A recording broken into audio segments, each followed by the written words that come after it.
It was born on the samurai battlefields of feudal Japan.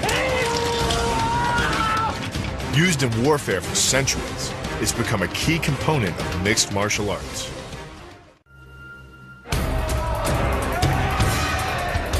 Judo. Derived from the battlefield art of the samurai jiu-jitsu, Judo is one of the most effective fighting styles in the world.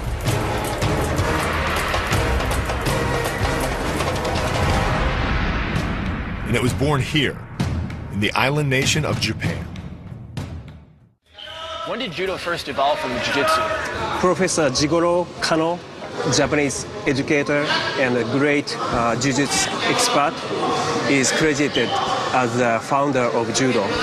He established his Judo school in 1882 in downtown Tokyo.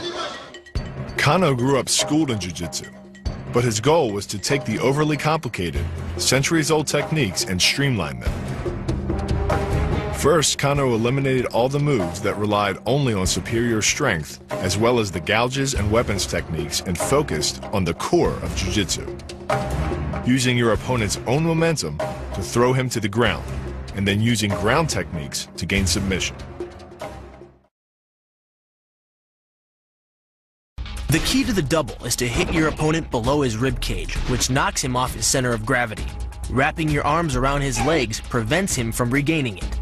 Your forward momentum, coupled with the upward thrust of your hips, gets your opponent airborne. Driving him to the mat can yield over 3,000 pounds of injury-producing force. That's like dropping a 20-pound bag of cement off a 9-foot ladder onto someone's chest. The key to the sprawl is sliding your legs backward, while leaning in and locking your hips at the same time. This forces your opponent's center of mass beyond its stability zone. Coupled with the downward thrust of your forearms, he's now supporting your entire upper body with the back of his neck and head, which leaves him face down on the mat, vulnerable to any number of attacks.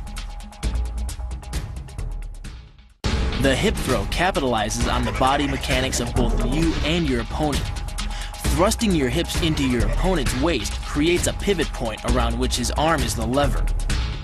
With your legs between his, you've created a center of gravity significantly lower than your opponent's. This imparts maximum instability and helps you maintain control while throwing him over your hip. The throw, coupled with the downward force of gravity, generates a speed of 8 miles per hour, which can create more injury-producing impact energy than falling down a small flight of stairs. Pushes his opponent at a location above the center of mass, while using his sweeping leg to create a tripping point, which is below his opponent's center of mass. Once the loss of stability has occurred, gravity does the work and the damage. On the ground and on his back, your opponent is now vulnerable to any number of finishing strikes. By grabbing the wrist, you provide hundreds of pounds of additional leverage.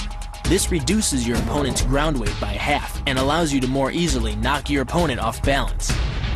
The rotation of the hips then amplifies the power of the leg sweep. Coupled with the wrist grip, you are in complete control of your opponent's body. The sacrifice throw is a simple lesson in conservation of energy. The stronger the opponent attacks, the further he gets thrown. It works like a catapult, where your opponent's momentum supplies the counterweight.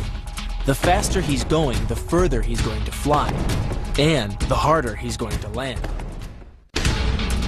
First, the opponent's arm works as a lever to optimize your control. Second, your own back serves as a pivot point for the throw. The strength and stability of your back allows you to throw a much heavier opponent than in a move that requires you to lift him. The throw works just like a crowbar, where your leg is the lever and your hip is the fulcrum. The trick is positioning your body in just the right place. If you're just an inch off the placement of your thigh and hip, the amount of energy needed to throw an opponent can more than double. But performed correctly, Uchimata requires almost no energy. Yet it can deliver up to 5,000 pounds of force. If it weren't for the mat, a throw like Uchimata would be enough to cause serious injury or even paralysis.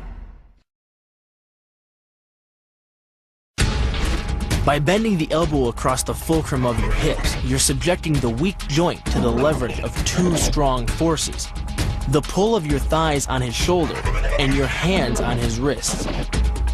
As little as 1,000 pounds of force can be enough to destroy the elbow. The leverage of the armbar can supply much more than that.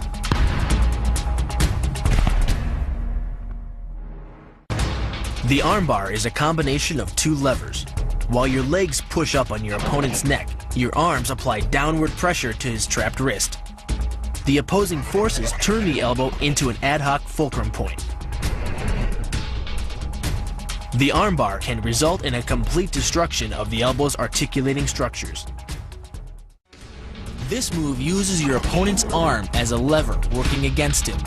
The greater the torque on his shoulder, the greater the pain inflicted. And exceeding the joint's normal range of motion causes more than just pain. The soft tissue, muscles, and the bone can all be seriously damaged by this pressure.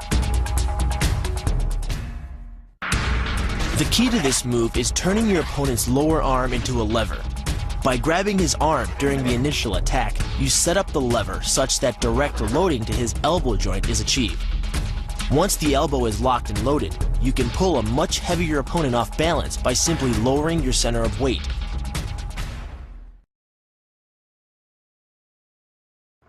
You use the strength of your legs to maintain your dominant position while you secure the choke. Just a few pounds of pressure on the collar of his gi is enough to reduce the blood flow to the brain to a trickle and end the match. Hold this move for 10 seconds and the fighter will black out. Hold it just a bit longer and he's dead. Working much like a nutcracker, your forearm and biceps apply pressure to your opponent's carotid arteries. Located on either side of the trachea, these two arteries are the only way to get blood to the brain. It can take less pressure than squeezing an orange to stop the flow of blood to the arteries. And with no blood flow, the brain shuts down almost instantly. Fight over. The move gets its power from the pressure exerted by your legs. The first leg imparts pressure to the carotid artery. The second leg, working in conjunction with your arms, optimizes that pressure, transforming you into a human vice grip. If your opponent doesn't tap out, he'll pass out. Much longer and permanent brain damage can ensue.